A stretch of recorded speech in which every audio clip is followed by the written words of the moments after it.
Hello everyone, myself Surabhi. हमारा जो आज टॉपिक है वो है relative reactivity of vinyl halide with respect to alkyl halide. इसमें हम जो हमारे विनाइल हैलाइड्स होते हैं उनकी रिएक्टिविटी के बारे में डिस्कस करेंगे कि with respect to alkyl halides की विनाइल हैलाइड्स की रिएक्टिविटी कैसी होगी और एल्काइल हैलाइड की रिएक्टिविटी कैसी होगी। सबसे पहले आपको पता होना चाहिए कि विनाइल हैलाइड्स होते क्या हैं। अगर हम विनाइल हैलाइड्स की बात करें तो अगर आप इस स्ट्रक्चर के बारे में देखेंगे तो यहाँ पर इस कार्बन के साथ एक हैलोजन अटैच है। आप लोग देख सकते हैं CH2 डबल बॉन्ड CH, साथ में एक Cl हैलोजन अटैच है। अगर हैलोजन को हम यहाँ पर देखेंगे तो यहाँ पर इसे रेजोनेटिंग स्ट्रक्चर्स अगर इसकी बनाएं तो क्लोरीन के पास लोन पेयर ऑफ इलेक्ट्रॉन्स हैं, और अगर ये यहाँ पर डोनेट करे यहाँ पर बॉन्ड बन जाएगा और ये वाले इलेक्ट्रॉन्स उठकर यहाँ पर नेगेटिव चार्ज बना लेंगे। तो इसकी रेजोनेटिंग स्ट्रक्चर्स आपको देखें तो ये दो हमारी इसकी रेजोनेटिंग स्ट्रक्चर्स हमें मिलेंगी। तो इस रेजोनेटिंग स्ट्रक्चर में आपको दिख रहा होगा कि क्लोरीन के ऊपर पॉजिटिव चार्ज है। इस रेजोनेटिंग स्ट्रक्चर में क्लोरीन के ऊपर क्या चार्ज है? पॉजिटिव। अब आप लोगों को विनाइल हैलाइड के बारे में पता लग गया होगा कि vinyl group CH2 double bonded के साथ जो कार्बन डबल बॉन्डेड कार्बन्स के साथ अगर कोई हैलोजन अटैच है तो ये होता है vinyl halide. This is known by the name of vinyl group and this is halide, vinyl halide. Okay. अगर आपसे कभी कोई पूछे कि विनाइलिक पोजीशन कौन सी है तो this is vinyl position, vinylic position. Okay. तो विनाइल हैलाइड अगर हम बात करें तो विनाइल हैलाइड में आपने रेजोनेंस देख ली, ठीक है भाई। अब हम आगे बढ़ते हैं। देखिए विनाइल हैलाइड में रेजोनेंस की वजह से यहाँ पर पॉजिटिव चार्ज आ गया था। अब और आप ये भी देख सकते हैं कि यहाँ पर डबल बॉन्ड भी आया हुआ है, ठीक है। लेकिन अगर यहाँ पर कोई एल्काइल हैलाइड होता, लेट अस सपोज ये है हमारे पास CH3 CH2 Cl, ये हमारा कोई भी एल्काइल हैलाइड है। बच्चे यहाँ पर रेजोनेंस होगी? नो, रेजोनेंस नहीं होगी। अगर रेजोनेंस नहीं होगी तो यहाँ पर डबल बॉन्ड भी नहीं आएगा और क्लोरीन के ऊपर पॉजिटिव चार्ज भी नहीं आएगा। और इसी वजह से यही चीज़ इसकी रिएक्टिविटी पर फर्क डालती है। जैसे कि लेट अस सपोज यहाँ पर मैंने किसी भी बेस न्यूक्लियोफाइल, जो यहाँ पर हमारा ये बेस है, हमने इसके साथ रिएक्शन करवाई तो ये OH क्या करेगा? इस कार्बन पर अटैक करेगा, जिस वजह से ये Cl इलेक्ट्रॉन्स लेकर यहाँ से निकल जाएगा। तो क्या बन जाएगा? CH3 CH2। CH2 पर किसने अटैक किया भाई? OH ने। और हमारा यहाँ पर Cl as a negative charge यहाँ पर हमारा निकल जाएगा। तो ये इस तरह की जो रिएक्शंस होती हैं उन्हें हम क्या बोलते हैं? Nucleophilic substitution reaction, nucleophilic substitution reaction. बात समझ में आ रही है भाई आप सबको? तो जो ये रिएक्शन है ये हमारे एक न्यूक्लियोफाइल ने दूसरे न्यूक्लियोफाइल जो यहाँ पर ऑलरेडी अटैच था उसे सब्स्टिट्यूट कर दिया। ओके। एक न्यूक्लियोफाइल ने दूसरे न्यूक्लियोफाइल की जगह ले ली। हम सब्स्टिट्यूशन की हिंदी में अगर हम भाषा में बात करें तो सब्स्टिट्यूशन मीन्स जगह ले लेना, सब्स्टिट्यूट कर देना। तो OH की जगह, क्लोरीन की जगह क्या आ जाएगा? OH आ जाएगा और क्लोरीन एज अ नेगेटिव यहाँ पर निकल जाएगा इलेक्ट्रॉन्स लेकर। तो ये रिएक्शंस क्या हो जाएंगी? Nucleophilic substitution reaction. अब यहाँ पर हम विनाइल वाला भी लिख लेते हैं। वो किस तरह से था भाई? अगर इस विनाइल हैलाइड को मैं देखूं तो आपने इसकी जो रेजोनेटिंग स्ट्रक्चर बनाई थी तो आपको याद होगा इसकी रेजोनेटिंग स्ट्रक्चर में ये वाले इलेक्ट्रॉन पेयर यहाँ आ गए थे और ये वाले इलेक्ट्रॉन यहाँ पर आ गए थे, जिस वजह से CH2 पर नेगेटिव चार्ज आ गया था। Cl पर क्या चार्ज आ गया था भाई? पॉजिटिव। और यहाँ पर आ गया था डबल बॉन्ड।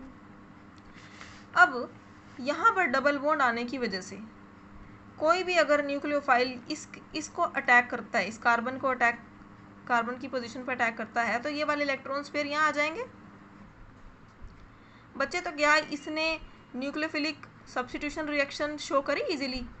क्या यहाँ से, क्या अगर आप लोग इसे ध्यान से देखें तो क्या यहाँ पर Cl नेगेटिव आयन की फॉर्म में रिलीज हुआ है? नो। तो इसीलिए जो ये विनाइल हैलाइड्स होते हैं ये न्यूक्लियोफिलिक सब्स्टिट्यूशन रिएक्शन इतनी आसानी से नहीं कराते और इनकी रिएक्टिविटी कम होती है as compare to alkyl halides, because due to resonance there will be a double bond character, there will be a development of double bond character between carbon atom and halogen। तो इस वजह से क्या हो जाएगा भाई, इसकी रिएक्टिविटी बहुत कम हो जाएगी इन nucleophilic substitution reaction as compare to alkyl halides, जिसके अंदर रेजोनेंस नहीं होगा और डबल बॉन्ड करैक्टर नहीं आएगा। तो ये एक्सप्लेनेशन थी, this was the explanation based upon resonance. ये रेजोनेंस के ऊपर एक्सप्लेनेशन आपको मैंने बताई थी बच्चे। एक और एक्सप्लेनेशन होती है इसकी, वो होती है explanation based upon dipole movement. Explanation based upon dipole movement, वो डाइपोल मूवमेंट पर बेस्ड इसकी एक अनदर एक्सप्लेनेशन है। अब वो सुनिए। देखिए, जो हमारा एल्काइल हैलाइड होता है, जैसे कि मैंने ये इसी को लिख लेती हूँ बच्चे, ये बॉन्ड है, आप लोग अगर इसे देखें तो क्या यहाँ पर पोलैरिटी डेवलप होगी? बिल्कुल होगी, बिकॉज क्लोरीन इज इलेक्ट्रोनेगेटिव। तो यहाँ पर पार्शियल नेगेटिव चार्ज आ जाएगा और यहाँ पर पार्शियल पॉजिटिव चार्ज आ जाएगा। अब इसमें पोलैरिटी डेवलप हो जाएगी तो इसकी कुछ ना कुछ डाइपोल मूवमेंट भी होगी और उस डाइपोल मूवमेंट की वैल्यू यहाँ पर जो होती है वो होती है 2 से लेके 2.2 डी की वैल्यू। लेकिन अगर मैं विनाइल हैलाइड को देखूं, अगर मैं विनाइल हैलाइड की बात करूं तो विनाइल हैलाइड को लिख लीजिए, क्या था? विनाइल हैलाइड के केस में भी ये बॉन्ड पोलर हो जाएगा, जिस वजह से इस पर पार्शियल नेगेटिव चार्ज आ जाएगा, यहाँ पर पार्शियल पॉजिटिव चार्ज आ जाएगा। पोलैरिटी डेवलप होने की वजह से ये कोई ना कोई डाइपोल मूवमेंट की वैल्यू देगा और वो डाइपोल मूवमेंट की वैल्यू यहाँ पर होती है 1.4 डी।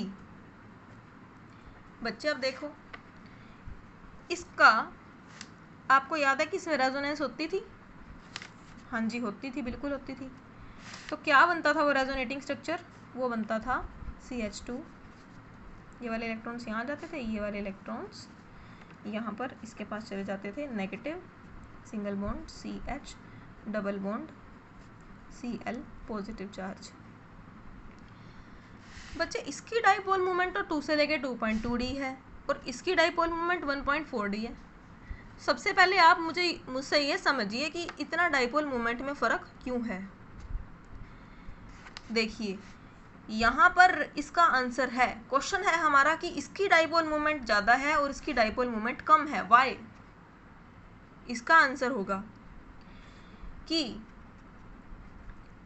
इसके केस में डाइपोल मूवमेंट ज़्यादा इसलिए है क्योंकि ये हमारा एल्काइल हैलाइड है, इसके अंदर रेजोनेंस नहीं होती, जिस वजह से Cl के ऊपर कोई भी पॉजिटिव चार्ज की डेवलपमेंट नहीं होती और अगर इसके ऊपर कोई भी पॉजिटिव चार्ज नहीं आएगा तो इसका नेगेटिव बहुत ही एक्सेस में यहाँ पर रहेगा। उस नेगेटिव को न्यूट्रलाइज करने वाला यहाँ पर कोई भी नहीं होगा, उस नेगेटिव को थोड़ा बहुत ख़त्म करने वाला यहाँ कोई नहीं है, क्योंकि यहाँ पर पॉजिटिव चार्ज ही डेवलप नहीं हो रहा, यहाँ पर रेजोनेंस ही नहीं हो रही।